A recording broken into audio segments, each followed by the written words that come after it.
অনেকের জন্য খুবই কম। ২৭ বছরে অনেকে ৭ বছর বয়সী শিশুর মতো থাকে।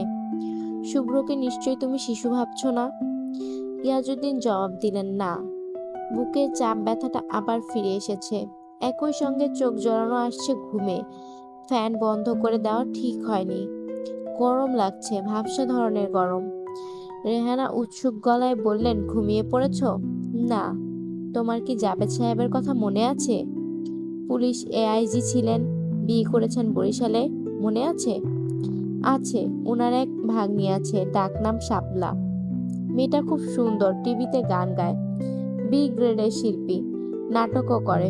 ও লেভেল পাশ করে ইউনিভার্সিটিতে ঢুকেছে, পলিটিক্যাল সায়েন্সে পড়ে, 3rd ইয়ার।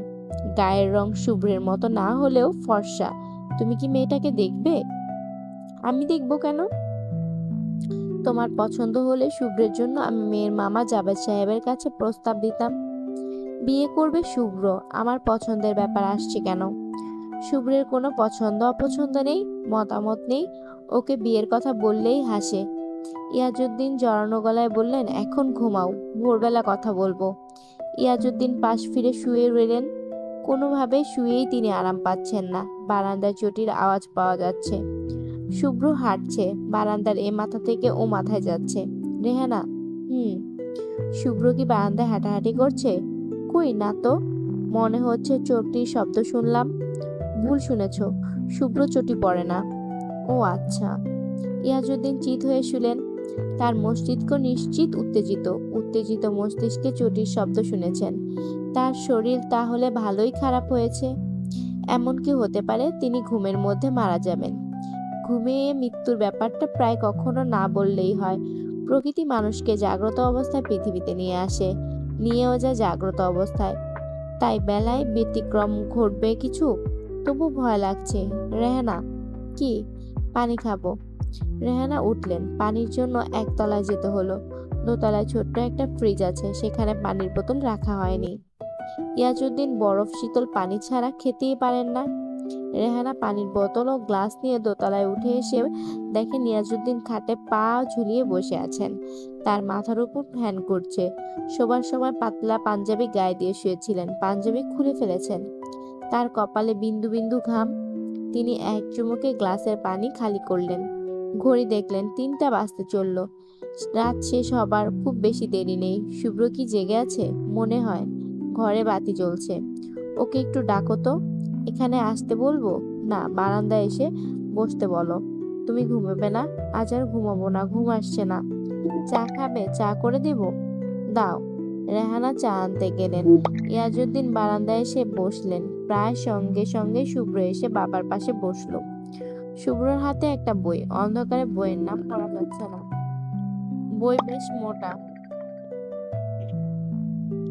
শুভ্র বলল, জেগে আছো কেন বাবা? এ সময় তো তোমার জেগে থাকার কথা না। সমস্যা কি? শরীর ভালো লাগছে না। ঘুমোতে চেষ্টা করছি, ঘুম আসছে না। তোমাকে খুব চিন্তিত লাগছে। তুমি কি কিছু নিয়ে চিন্তিত? না। আজ পত্রিকায় দেখলাম তোমার কটন মিলে গন্ডগোল হয়েছে। মিলের ম্যানেজারের পায়ের রগ কেটে দিয়েছে।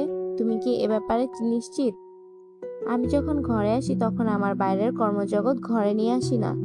মিলের ব্যাপারটা নিয়ে আমি চিন্তিত ঠিকই, কিন্তু আজকের শরীর খারাপের সঙ্গে তার সম্পর্ক নেই। তুমি জেগে আছো কেন বলো? আমি তো প্রায়ই রাত জাগি। এমন ভাবে কথাগুলো বললে যেন রাত জাগা খুব মজার ব্যাপার। শুভ্র হালকা গলায় বলল, আমার কাছে ভালোই লাগে। রাত জেগে তুমি কি করো? কিছুই করি না। মাঝে মধ্যে পড়াশোনা করি, তবে বেশিরভাগ সময় চুপচাপ বসে থাকি, ভাবি। কি ভাবো? শুভ্র জবাব দিল না, হাসলো। ইয়াজউদ্দিন সাহেব আগ্রহ নিয়ে ছেলের হাসি দেখলেন। শুভ্রর হাসি সুন্দর, দেখতে ভালো লাগে। সব শিশুরই হাসি সুন্দর। বয়সের সঙ্গে সঙ্গে হাসির সৌন্দর্য নষ্ট হতে থাকে। শুভ্রর হয়নি। রাহানা চা নিয়ে এসেছেন। চা আনতে তার দেরি হবার কারণ বোঝা যাচ্ছে। শুধু চা আনেনি, আয়োজন দেখে মনে হচ্ছে সকালের ব্রেকফাস্ট চলে এসেছে। শুভ্র উঠে দাঁড়াতে দাঁড়াতে বলল, আমি একটু আগে চা খেয়েছি, আমি কিছু খাবো না। তোমরা খাও। ইয়াজউদ্দিন বলেন, তুমি বসো শুভ্র, তোমার সঙ্গে আমার কিছু কথা আছে। শুভ্র বসলো। রেহানা বললেন, আমি কি বসবো নাকি চলে যাব? বসো, তুমিও বসো। ইয়াজউদ্দিন চায়ের কাপ হাতে নিতে নিতে বললেন, কি বই পড়ছো? শুভ্র বলল, the end of civilization. Interesting বই।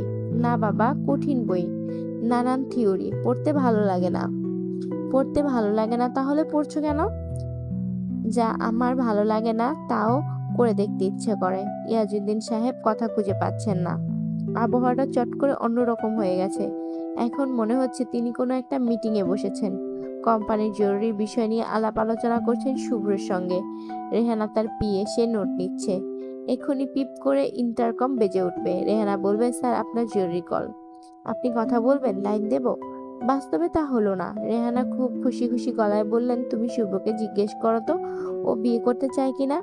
শুভ্র হাসি মুখে মার দিকে তাকিয়ে আছে, যেন মার ছেলে মানুষটিতে মজা পাচ্ছে। ইয়াজউদ্দিন সাহেব বললেন, তোমার মা তোমার বিয়ে নিয়ে খুব এক্সাইটেড বোধ করছে। তুমি কি বিয়ে করতে চাও? শুভ্র বাবার চোখের উপর থেকে চোখ সরিয়ে মার দিকে তাকালো। বেশ কিছুক্ষণ তাকিয়ে থেকে পরিষ্কার করে বলল, হ্যাঁ চাই। ইয়াজউদ্দিন সাহেব নড়ে চড়ে বসলেন। তীক্ষ্ণ গলায় বললেন, কোনো ছেলেকে যখন জিজ্ঞেস করা হয় সে বিয়ে করতে চায় কিনা, তখন সে কিন্তু কখনো সরাসরি বলে না চায়। তুমি এত সরাসরি বললে কেন শুভ্র? শুভ্র হাসতে হাসতে বলল, আমি মাকে খুশি করবার জন্য বললাম। মা প্রাণে একটি আমার উম, মা মনে প্রাণে একটি আমার মুখ থেকে শুনতে চাচ্ছিল। তুমি কি বলতে চাচ্ছ তোমার মা চান বলেই তুমি হ্যাঁ বললে? তোমার নিজের ইচ্ছে নেই? আমার নিজের ইচ্ছেও নেই, অনিচ্ছেও নেই। তোমার বন্ধুদের মধ্যে কেউ কি বিয়ে করেছে? এখনো করেনি, তবে জাবেদ সম্ভবত করবে। জাবেদকে? জাবেদ আমার বন্ধু, আমার খুব ঘনিষ্ঠ বন্ধু, আমি দেখেছি তাকে। না, আমার বন্ধুরা কখনো আমার কাছে আসে না, আমি তাদের কাছে যাই। ও কি করে? এখনো কিছু করে না, প্রাইভেট টিউশনি করে। তোমার কি মনে হয় না জাবেদ খুব দায়িত্ব জ্ঞানহীনতার মতো কাজ করছে? ওর উপায় নেই বাবা। ইয়াজউদ্দিন সাহেব একবার ভাবলেন জিজ্ঞেস করবেন, উপায় নেই কেন? শেষে নিজেকে সামনে নিলেন। বাড়তি কৌতূহল দেখানোর প্রয়োজন তিনি বোধ করছেন না।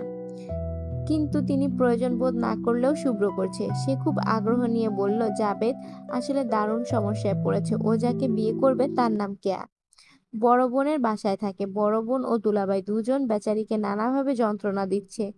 দুবার প্রায় বাড়ি থেকে বের করে দিয়েছিল। একবার কেয়া রাত 8টার সময় বাড়ি ফিরেছে, তারা দরজাই খোলেনি। দরজা বন্ধ। বেচারি রাত 11টা পর্যন্ত বাইরে দাঁড়িয়ে কাঁদলো।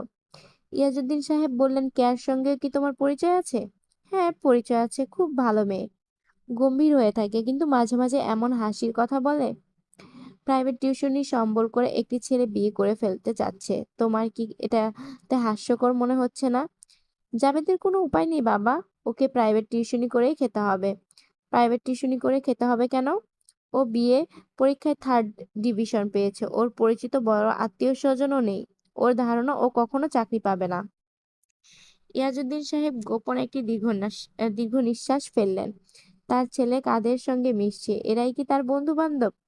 রেহানা একটু ঝুঁকে এসে আগ্রহ নিয়ে বললেন, শুভ্র তুমি কি জাবেদ সাহেবের ভাগ্নির সঙ্গে কথা বলে দেখবি? মেয়েটার নাম শাপলা, টিভিতে নাটক করে, খুবই সুন্দর। শুভ্র হাসতে হাসতে বলল, তোমার মাথায় শুধু একটা জিনিসই ঘুরছে। শোনো মা, তুমি যদি চাও নিশ্চয়ই আলাপ করে দেখবো। ওকে সঙ্গে করে কোনো একটা রেস্টুরেন্টে খেয়ে এলি, গল্প টল্প করলি, ওর সঙ্গে কিছুক্ষণ কথা বললে ওকে তোর পছন্দ হবে। কথা বলবি? কেন বলবো না মা। ইয়াজউদ্দিন সাহেবের রেহেনার কথাবার্তা পছন্দ হচ্ছে না। তিনি কিছু সিরিয়াস কথাবার্তা বলতে চাচ্ছিলেন। রেহানার উপস্থিতিতে তা সম্ভব হবে না। তিনি বললেন, ঘুম পাচ্ছে, চলো ঘুমোতে যাওয়া যাক। তিনি উঠে দাঁড়ালেন। রেহানা উঠলেন না, ছেলের পাশে বসেই রইলেন। আগ্রহ ও উত্তেজনায় তার চোখ চকচক করছে। শুভ্রর বাড়ির নাম ক্লান্তা ভিলা। গেটের কাছে পেতলের নাম ফলক। রোজ একবার ব্রাশে ঘষে এ নাম ঝকঝকে করা হয়। গুলশান এলাকার আধুনিক বাড়িগুলোর সঙ্গে এর মিল নেই। পুরনো ধরনের বাড়ি। জেলখানা জেলখানা ভাব আছে। কিছু উঁচু দেয়াল, দেয়ালের উপরে কাটা তারের বেড়া। বাড়ির গেটটাও নিরেট লোহার। বাইরে থেকে গেটের ভেতরের দিয়ে কিছু দেখার উপায় নেই। গেটের কাছে কলিং বেল আছে। অনেকক্ষণ বেল বাজালে তবেই দারোয়ান দরজা খুলে বিরক্ত মুখ নিয়ে জিজ্ঞেস করে, কে? কারণ এ বাড়িতে যারা আসে তাদের গেটের কলিং বেল বাজায় না, গাড়ির হর্ন বাজায়। এ বাড়িতে যেসব গাড়ি আসে তার প্রতিটি হর্নই দারোয়ান চিনে। হর্ন শুনে বুঝতে পারে কে এসেছে। গাড়ির হর্ন শুনলে সে ছুটে গিয়ে দরজা খোলে। গেটের কলিং বেল বাজার খবরের কাগজের হকার, ধোপা, রাজমিস্ত্রি, ইলেকট্রনিক মিস্ত্রি, মাঝে মাঝে অসীম সাহসী কিছু ভিখারি। এদের বেল শুনে ছুটে গিয়ে গেট খোলার কোনো প্রয়োজন নেই, ধীরে সুস্থে গেলেই হয়।